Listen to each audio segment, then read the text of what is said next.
I'm a forensic reconstruction artist. I bring faces back from the dead. But now, the dead are bringing back new faces of their own, and I'm the only one who can see the pattern. My name is Dr. Aris Thorne. Before the world ended, I was a forensic reconstruction artist. I worked with skulls, bone fragments, the anonymous dead. My job was to give them back their faces, to rebuild their identities from the inside out. I understood the silent language of bone, the subtle architecture of a human face. Now, I study the faces of the newly dead, the walking dead. They told us it was a virus, a mindless plague that erased everything a person was. They were wrong. I know because I study faces, and the faces of the dead are changing. This is my journal. 90 days since the fall. 90 days of what I can only call a terrifying post-apocalypse story. It began subtly. A slight shift in the mandibular angle on a fallen shambler. A thickening of the brow ridge that wasn't present in the first wave of infected. These aren't random mutations. This is a pattern. This is evolution happening at a speed biology should not allow. My unique zombie survival is not just about finding food or a safe place to sleep. It's about understanding the enemy. And to do that, I have to get close. I have to touch them, measure them, peel back the decaying flesh and study the bone beneath. I have to reconstruct the face of our extinction to understand what's hunting us.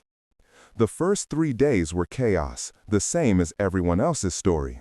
The screams, the sirens, the dawning horror. I barricaded myself in my lab at the university, surrounded by my clay, my calipers, and the silent plaster faces of people long gone. My assault rifle, a grim necessity I'd acquired from a dead National Guardsman, felt alien in my hands. My tools were meant for creation, for understanding. Now, they and this weapon are my only hope in this survival horror story. On the 3rd day, I saw it. From my 3rd-story window, I watched a small horde pass below. Among the usual slack-jawed, shuffling infected, one moved differently. Its head was held higher, its eye scanning, not just staring. Its jaw was clenched, not hanging loose. It was a deviation from the baseline, a new variable in the equation of our end. And I knew, with a certainty that chilled more than any scream, that my work had just begun. This wasn't just about survival anymore. It was about solving the most terrifying biological mystery in human history. The university campus was a graveyard. Books and bodies littered the manicured lawns. For a week, I subsisted on vending machine snacks and the dregs of bottled water from abandoned offices.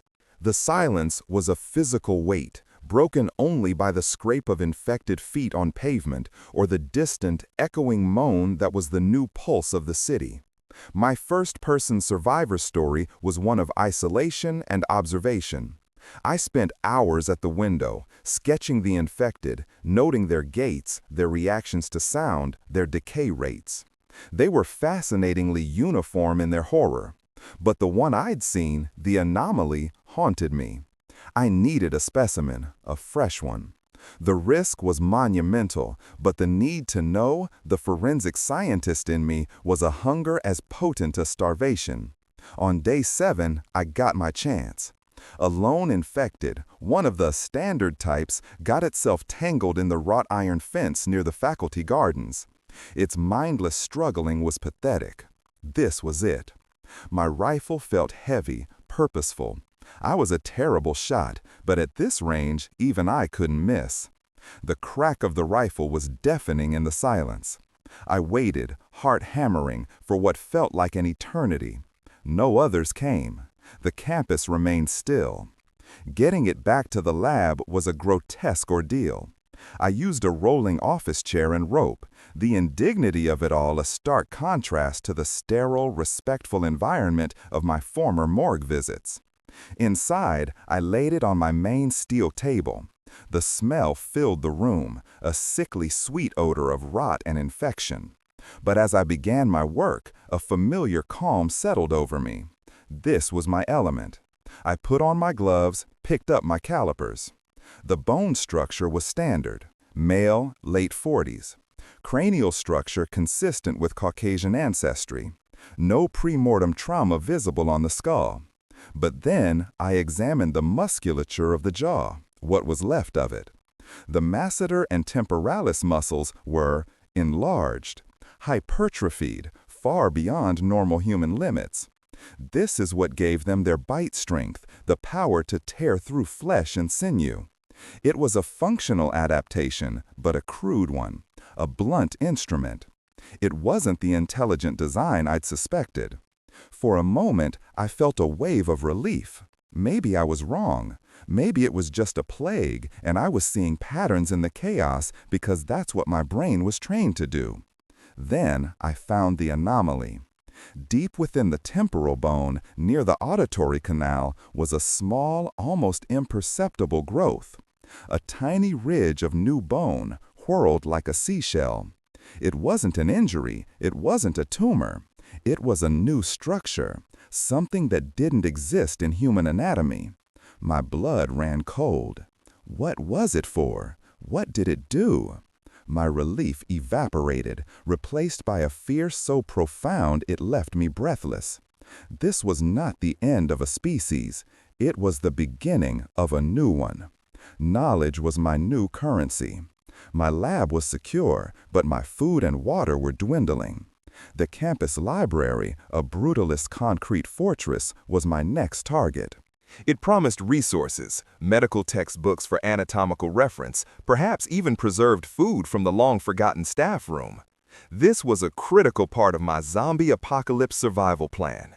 Venturing out was a calculated risk. I mapped my route, studying the shamblers' patterns from my window. They were drawn to sound, but they were also lazy, preferring paths of least resistance. I could use that. My plan was simple and, in hindsight, stupidly dangerous. I used a battery-powered metronome from the music department, setting it on a delayed timer and placing it on the far side of the main quad. As the rhythmic ticking began, the infected in the area turned, slowly, inexorably, and began to shuffle towards the sound. It was a chilling sight, a tide of decay drawn by a simple beat. It gave me the window I needed. I moved fast, the assault rifle held tight against my chest. The library doors were shattered glass and splintered wood. Inside, it was a tomb. Dust motes danced in the slivers of light piercing the boarded-up windows. The silence in here was different, reverent, ancient. I felt like a barbarian desecrating a sacred space.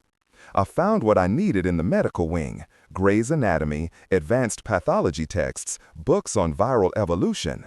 I also found a treasure trove, a case of bottled water and a box of high-energy protein bars in the librarian's office. A feast.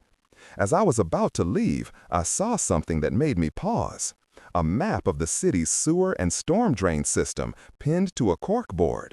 A hidden network of pathways beneath the chaos, a potential lifeline. I rolled it up and stuffed it into my pack. Getting back was harder. The metronome had stopped, and the horde was now aimlessly dispersed.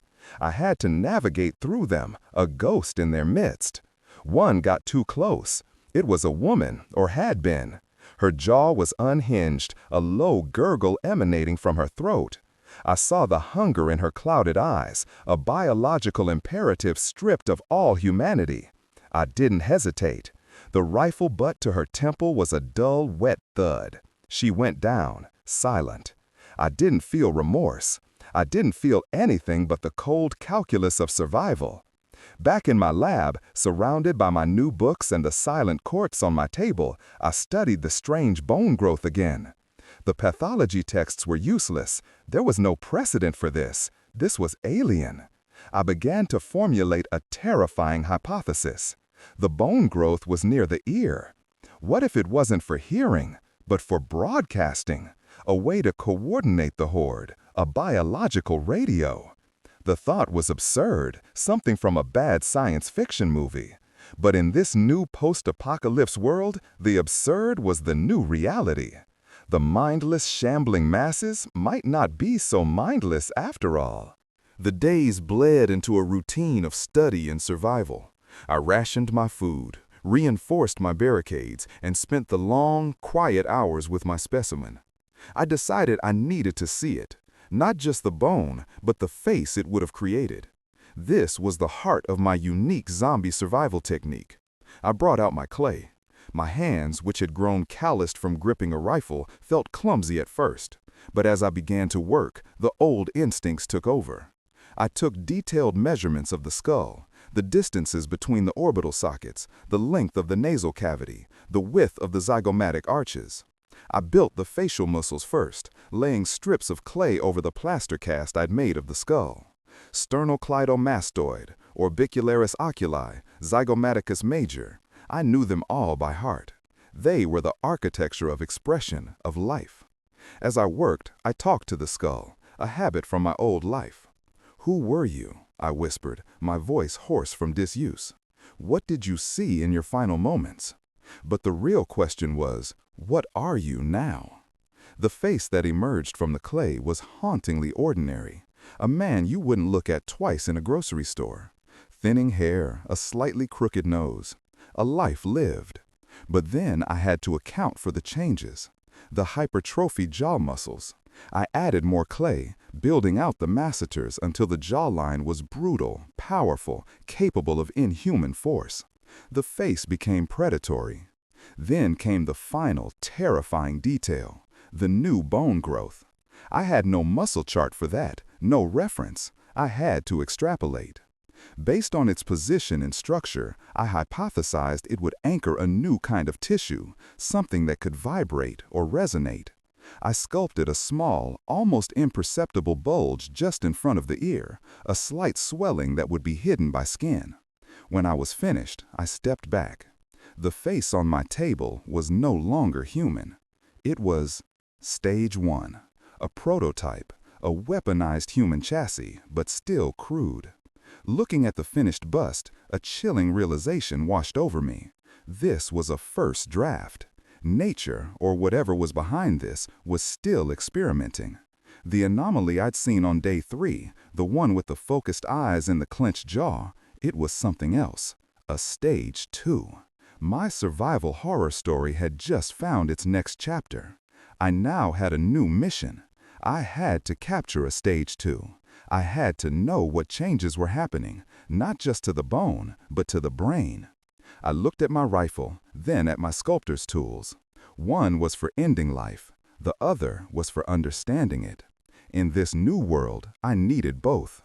The hypothesis of a biological radio, of a coordinated horde, consumed me.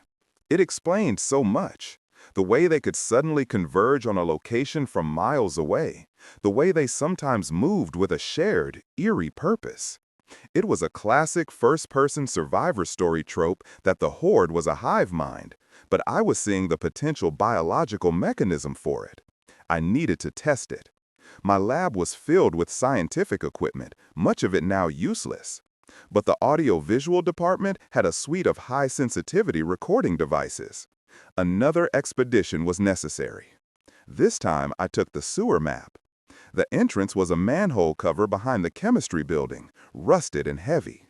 The darkness that greeted me was absolute, and the smell was a foul cocktail of sewage and something else, something coppery and sweet, the smell of the dead. Down here, the world of the sun was gone. It was a labyrinth of brick and slime. The only sound, the drip of water, and the frantic beating of my own heart. I followed the map, my flashlight beam cutting a nervous path through the gloom. Twice I encountered infected. They were different down here. Pale, bloated from the damp, their moans echoing strangely in the enclosed tunnels. They were slower, disoriented without the sun. My rifle felt useless in these close quarters. I used my knife instead. It was brutal, intimate work, the kind of work that chips away at your soul. I found an access grate beneath the main university quad, the area where the largest hordes tended to congregate. I carefully set up a parabolic microphone, running the cable back down into the sewer tunnel. I would leave it for 24 hours, recording the ambient soundscape of the dead. It was a long shot. The frequencies might be ultrasonic or subsonic, outside the range of human hearing in my equipment, but I had to try. The next 24 hours were the longest of my life. I huddled in a side tunnel, eating a protein bar, my back against the cold, damp brick. I listened to the scuttling of rats and the distant, slurry footsteps of the things that now owned the world. I thought about my life before. The quiet satisfaction of a finished reconstruction, the smell of coffee in the morning, the sound of rain on a window pane. It all felt like a dream from another lifetime. When the time was up, I retrieved the equipment and made the perilous journey back to my lab. My hands trembled as I plugged the recorder into an audio workstation powered by a backup generator. I put on the headphones and hit play. At first, there was nothing but the low, guttural moans I was used to, the sound of wind rustling through dead leaves, the background noise of a dead world. I fast-forwarded, scanning the waveform for any anomalies.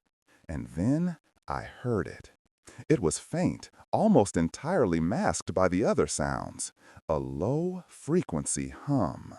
A rhythmic pulse, like a distorted, slow-motion heartbeat. It wasn't mechanical, it was biological. And layered over it, almost too high to hear, was a series of clicks and chirps, a complex pattern of sound that was anything but random. It was a signal. It was a language. The horde wasn't a mindless mob, it was a network. And something, or someone, was the broadcaster. Finding a stage 2 was now an obsession. My post-apocalyptic journal entries became filled with frantic sketches and theories about their behavior. They were smarter, they were faster, they were leaders. They were also exceedingly rare. For 10 days, I watched from my window, scanning the passing hordes for another anomaly. I saw thousands of stage 1s, the standard cannon fodder of the apocalypse, but no leaders. The loneliness began to wear on me. The silence of the lab, once a comfort, was now a crushing weight. The plaster faces on my shelves seemed to mock me with their empty eyes. I was a ghost haunting my own museum. The temptation to just stay put, to ride out my supplies until the end, was immense. But the scientist in me, the puzzle solver, couldn't let it go.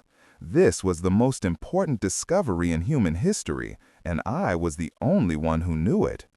On day 48, I saw him. He stood on the edge of a horde of about 50 stage 1s. While they shuffled and moaned, he was still, watchful. He was taller than the others, less decayed. His movements were economical, precise. When a flock of crows landed on a nearby roof, the stage 1s ignored them. But he looked up, tracking their movement with an unnerving, predatory focus. That was my stage 2. Capturing him was out of the question. He was too alert, too dangerous, and always surrounded by his entourage. I would have to hunt him. For 2 days, I tracked him from the rooftops of the campus buildings, using the connecting service corridors to stay out of sight. It was a deadly game of cat and mouse. He led his horde on a seemingly random path through the campus, but I started to see the pattern. He was testing defenses. He would send a few stage 1s to rattle a barricaded door, watching how the survivors inside reacted. He was gathering intelligence. This was no mindless creature. This was a general surveying the battlefield. My opportunity came on day 50. He led his horde to the engineering building where a small group of survivors had created a fortress. They had floodlights, reinforced doors, and armed guards on the roof. It was a formidable defense. The stage 2 did something I had never seen before. He emitted a low, guttural bark. In response, 10 of the stage 1s broke from the horde and charged the main door, sacrificing themselves as a distraction. This was my stage 2. Capturing him was out of the question. He was too alert, too dangerous, and always surrounded by his entourage. I would have to hunt him. For 2 days, I tracked him from the rooftops of the campus buildings, using the connecting service corridors to stay out of sight. It was a deadly game of cat and mouse. He led his horde on a seemingly random path through the campus, but I started to see the pattern. He was testing defenses.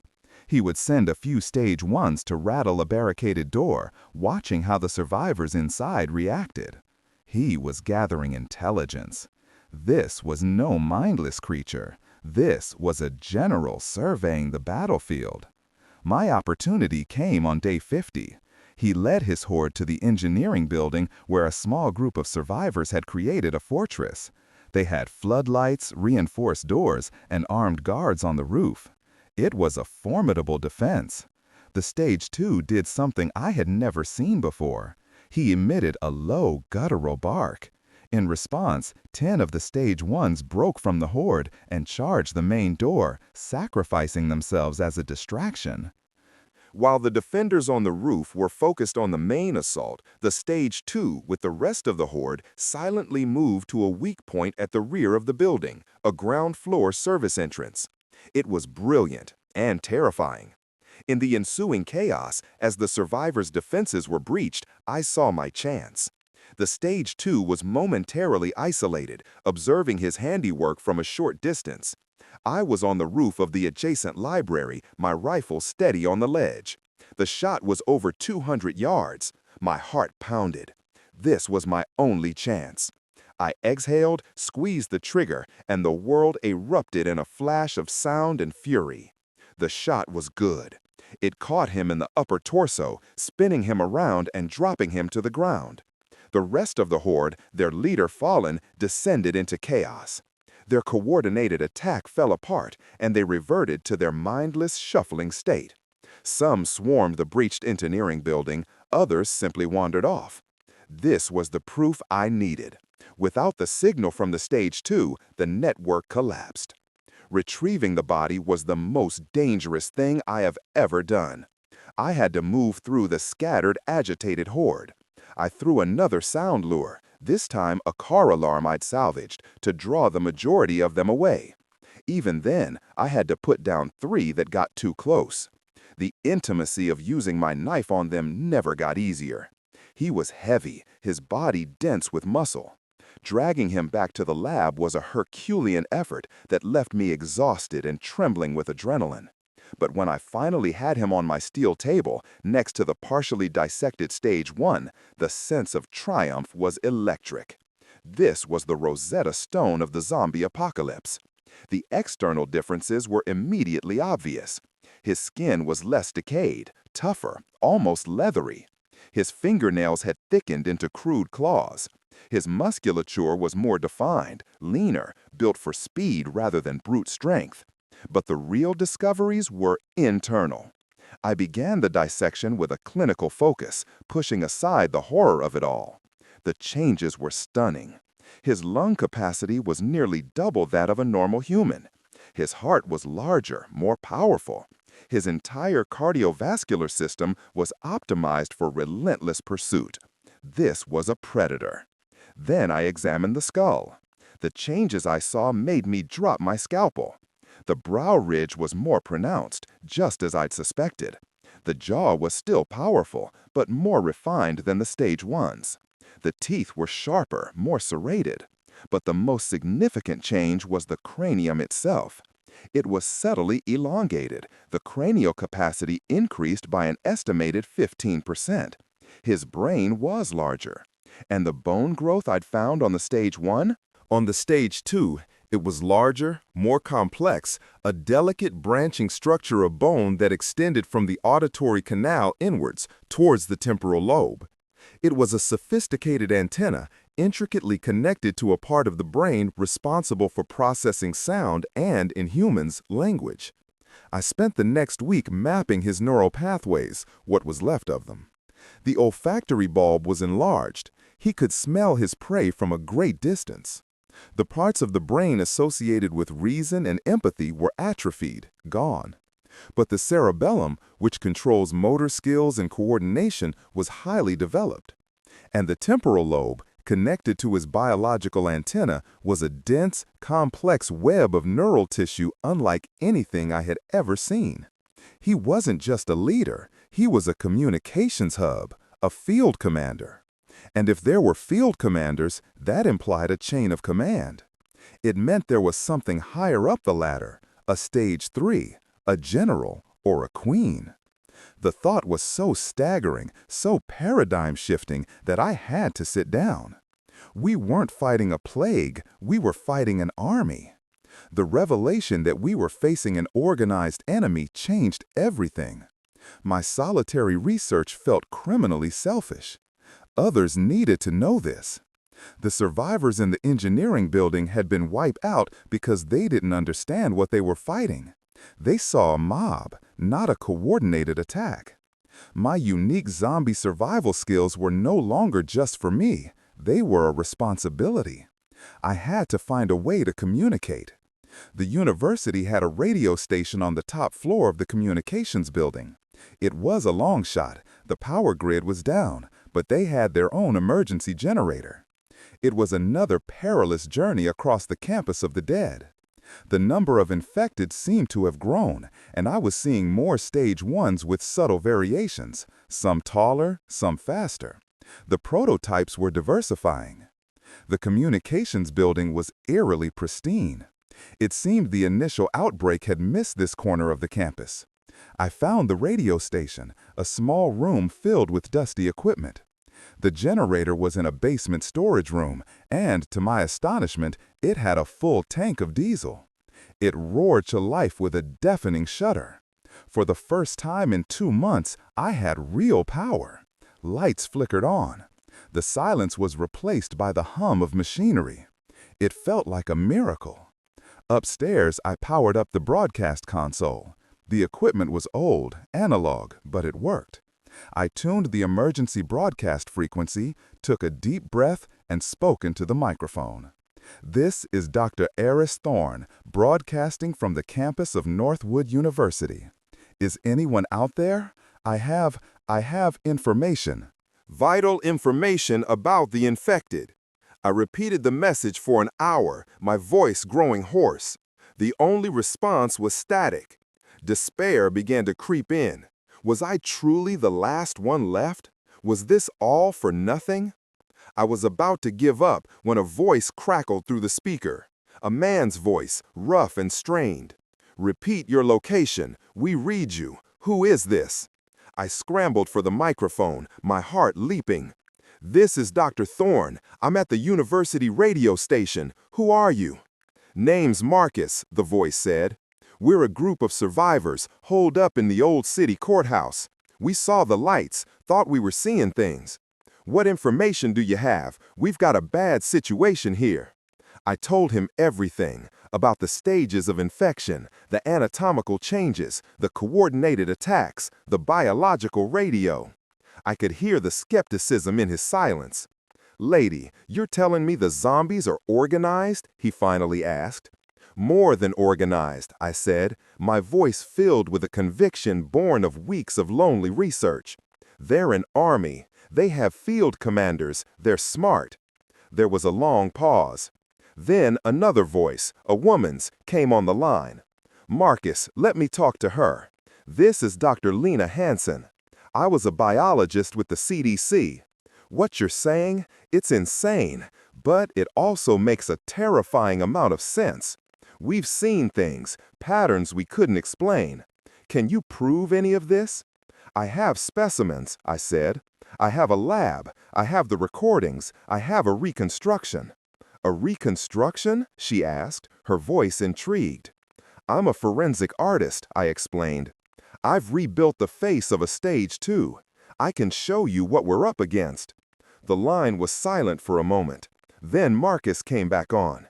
"The courthouse is 5 miles from you, across the river. The bridge is down. We can't get to you, and you can't get to us." "The sewer map," I whispered to myself. I looked at the map I'd taken from the library. A main trunk line ran right under the river. "There's a way," I said into the radio. "There's a way for me to get to you. I'm coming." It was a reckless decision, born of desperation and a sudden, overwhelming need for human contact. My first-person survivor story was about to become a collaborative one. I packed my research, my tools, my rifle, and prepared to descend once more into the darkness beneath the city. I was leaving my sanctuary, my fortress of solitude, and walking into the heart of the unknown. The sewer was a different beast at this depth. The tunnels were larger, rivers of filth flowing through them. The stench was overpowering, a physical presence that coated the back of my throat. The map was my only guide in the labyrinthine darkness. My flashlight beam seemed small and insignificant against the oppressive blackness. The sounds were terrifying. Every drip of water sounded like footsteps. The distant moans of the infected from the surface world filtered down through grates, creating a constant, haunting chorus. And there were other sounds down here.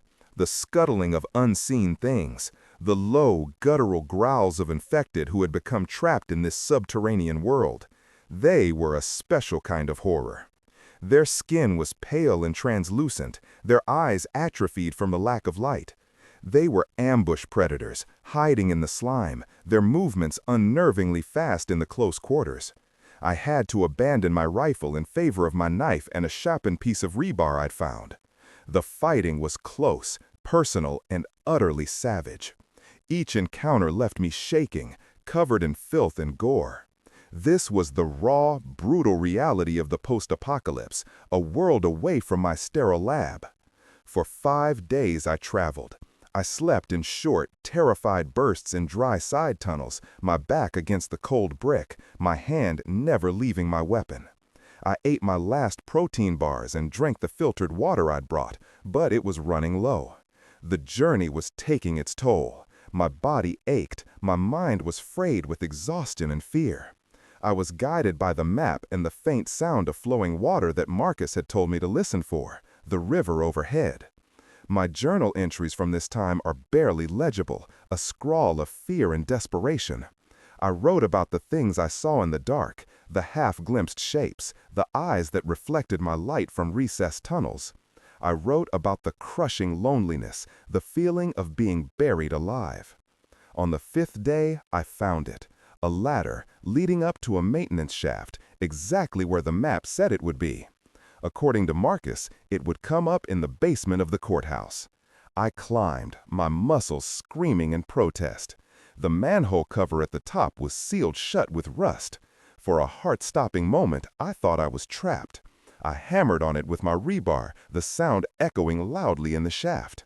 I was making a dinner bell for every infected thing in the tunnels. Then I heard a scraping sound from above. The cover moved. A sliver of light cut through the darkness, and a face appeared. It was Marcus. He was broad-shouldered, his face grim, a shotgun held at the ready. "Dr. Thorne," he grunted, "I presume." I have never been so happy to see another human being in my life. I scrambled out of the shaft, collapsing onto the dusty concrete floor of the courthouse basement. I was filthy, exhausted, and half-starved, but I was alive. And I was no longer alone. Lena Hansen was there, a tall woman with intelligent, weary eyes. She looked at me, then at the heavy satchel I was carrying. "You brought it?" she asked. I nodded, unzipping the bag. I carefully unwrapped the plaster cast of the Stage 2 skull and the clay reconstruction of its face. I laid them on a crate under the single bare bulb of the basement light. The room went silent. Marcus swore under his breath. Lena stared, her face a mixture of horror and scientific fascination. "My God," she whispered, reaching out a hand but not daring to touch it. "The cranial capacity, the bone structure, it's real." In the dim, dusty light of the courthouse basement, they finally saw what I saw. They saw the face of our enemy. And they finally understood the true nature of our war. The courthouse was a fortress of desperation. There were about 30 survivors, a motley collection of ordinary people thrown into an extraordinary hell. Marcus, a former police sergeant, was their leader. Lena, the CDC biologist, was their brain. My arrival and the evidence I brought was a bombshell. Lena and I spent hours poring over my notes, the audio recordings, and the cast of the skull. She confirmed my theories about the biological radio, calling it a form of biosonic communication. She believed the different stages were not just evolution, but a caste system. The stage 1s were workers, drones. The stage 2s were soldiers, lieutenants, which meant there had to be a stage 3, a queen or hive mind nexus that was the central broadcaster, controlling the entire network. Our survival horror story had become a mission to find and destroy the enemy's command and control. But our immediate problem was more pressing. Our arrival hadn't gone unnoticed. The noise I'd made opening the manhole cover, the increased activity, had drawn attention. The number of infected outside the courthouse began to swell. At first, it was just a few dozen stage 1s, mindlessly clawing at the barricaded doors. But then, on day 80, we saw them. 3 stage 2s, standing at the edge of the horde, observing us. They were coordinating. The siege began in earnest. The attacks were no longer random, they were strategic. They tested our defenses at different points simultaneously, forcing us to divide our limited manpower and ammunition. They used the horde as a living battering ram, piling bodies against the weakest doors. The nights were the worst. The constant, deafening sound of 1,000 bodies pressing against the walls, the chorus of moans, the scraping of claws on stone. Sleep was impossible. Fear was a constant companion. My role in this new community was not as a fighter. I was a strategist. My understanding of the enemy's tactics was our greatest weapon. I could predict their moves. They'll feint at the north entrance, but the real attack will come from the east through the lower windows, I'd say. And I was right. I taught the fighters how to identify the stage 2s to make them priority targets. Taking out a commander would throw the horde into temporary disarray, giving us precious minutes to regroup and rearm. We were holding them off, but we were losing a war of attrition. Our food was low, our ammunition was lower. The courthouse was strong, but it wouldn't last forever. We were trapped. During the brief lulls in the fighting, Lena and I worked on a desperate plan. If we could pinpoint the location of the stage 3, the central broadcaster, we might be able to end this. Lena theorized that it would need a massive amount of energy and a high vantage point to broadcast its signal across the city. A power station, she said, or a broadcast tower. We looked at a map of the city. There was only one place that fit. The WNDP radio tower, the tallest structure in the city, located on a hill overlooking downtown. It had its own power substation. It was the perfect place for a hive queen to build her nest. It was also 10 miles away, through the heart of the infected city. A suicide mission. But it was the only hope we had. As the horde outside grew larger and more organized, we knew our time was running out. The courthouse was groaning under the strain. The end was coming. We had to make our move. The plan was insane.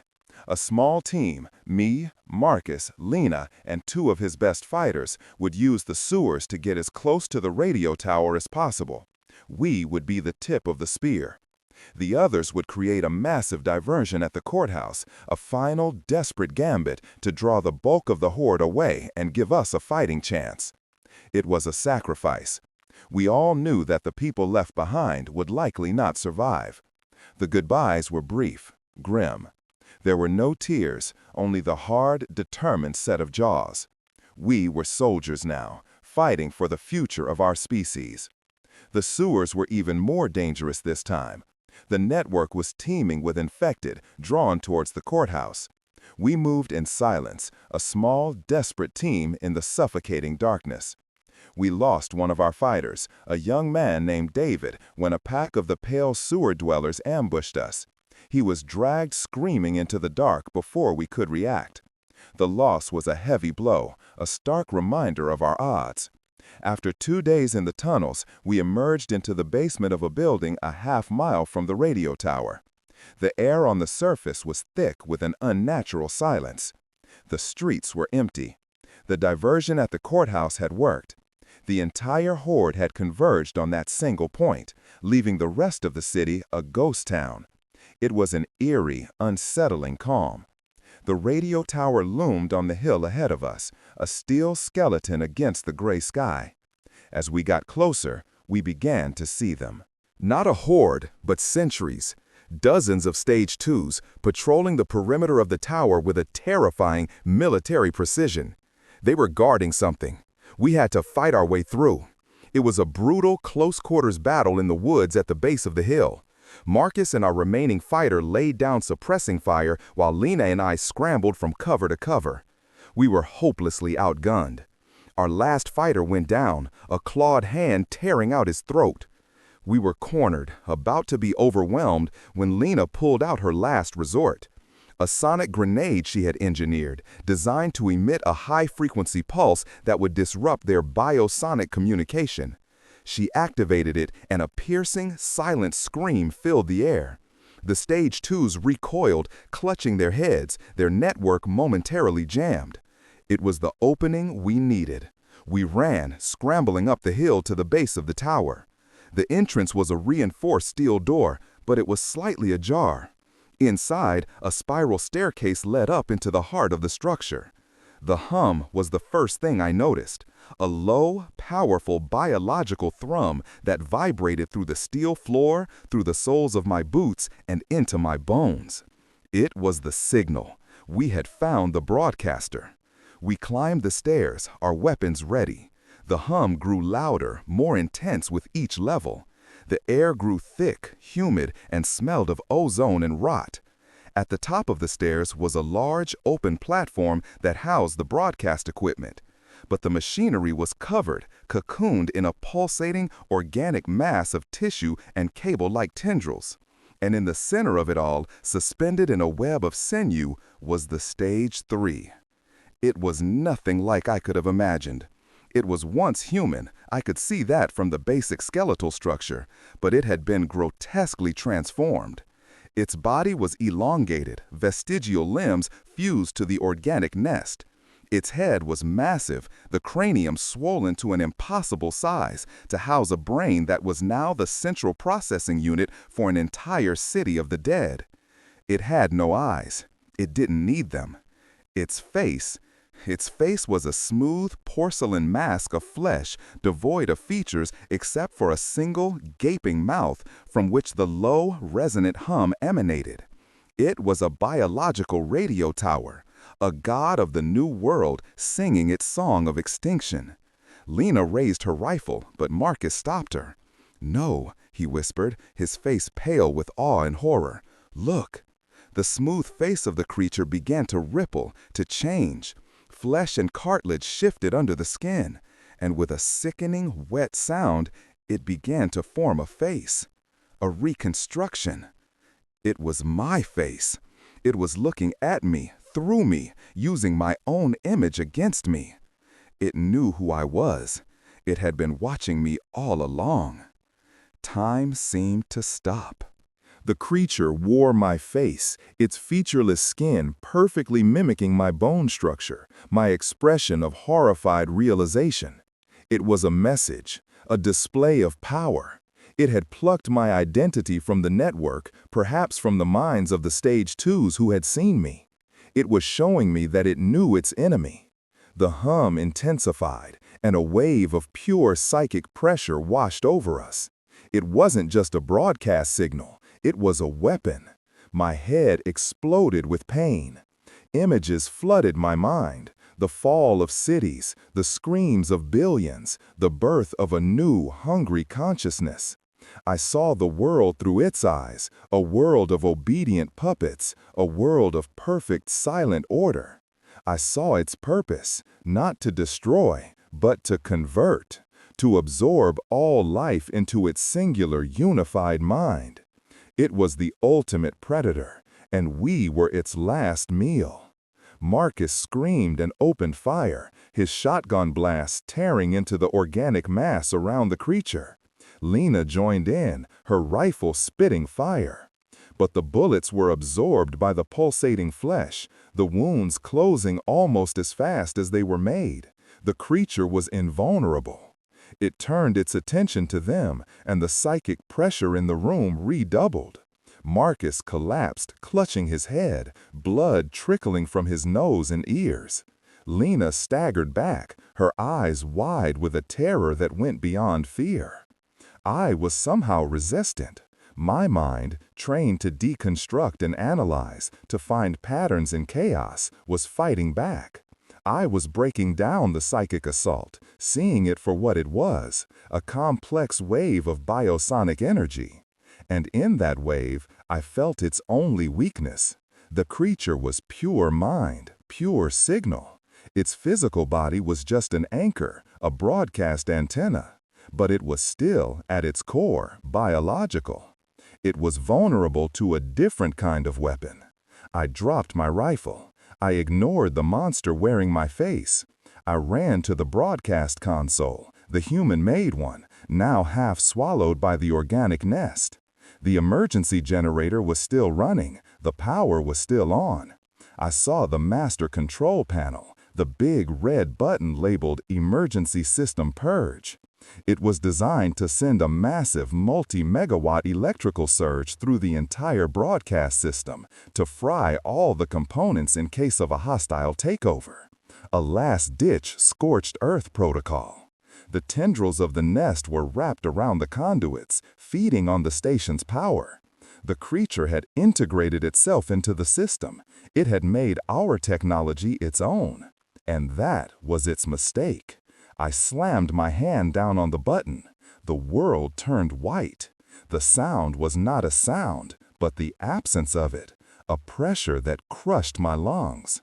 1 billion volts of electricity surged through the tower, through the nest, through the creature itself. It was being electrocuted from the inside out. The psychic scream it unleashed was the sound of a dying god. It tore through my mind, a supernova of pain and rage. The creature's stolen face, my face, melted like wax, sloughing off to reveal the blank, featureless mask beneath. The organic mass sizzled and blackened, turning to ash. The hum stopped, and for the first time in 90 days, the world was truly silent. I collapsed, my body shaking, my mind shattered. Marcus and Lena were unconscious, but alive. We had done it. We had cut the head off the snake. Outside, the city was quiet. The hordes, their signal gone, had fallen. Some simply stood, inert. Others collapsed, their weaponized bodies unable to function without the network's command. The war, for now, was over. This is my final entry for this journal. It has been 90 days. I survived. But survival is not the end. The silence is unnerving.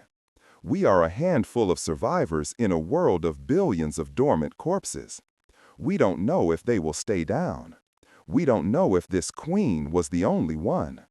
My work as a forensic artist is not over. I must now study the dead, truly dead, and understand what they have become. I must reconstruct not just their faces, but our future. We have won a battle, but the war for the planet has just begun. And I have seen the face of our enemy. Now, I must show it to the rest of the world.